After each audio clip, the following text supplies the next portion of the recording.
On jarama hande en jangay joddu ɗimmuru ndun ka joteji kuuginal.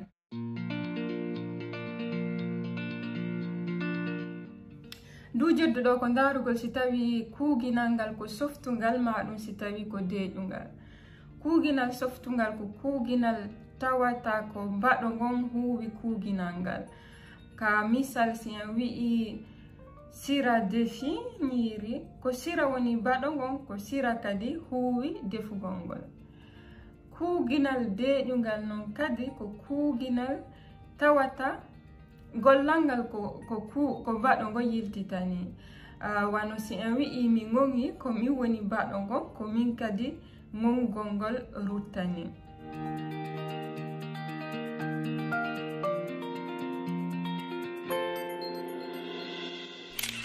On parle de kuuginal softungal lorsque le sujet fait l'action du verbe.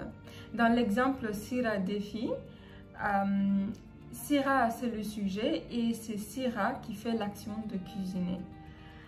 Enfin, kuuginal deƴungal, c'est lorsque le sujet subit l'action du verbe. Par exemple, mi ngongi, j'ai sommeil.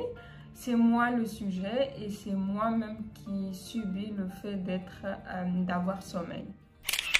Today we are trying to determine the difference between kuuginal softungal and kuuginal deƴungal. First, kuuginal softungal.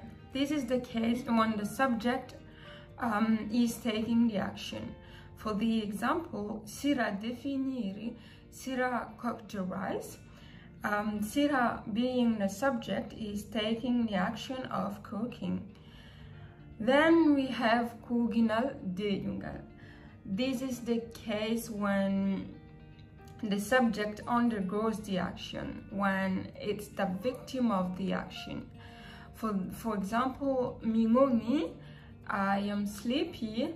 I, being the subject, undergo the action of being sleepy.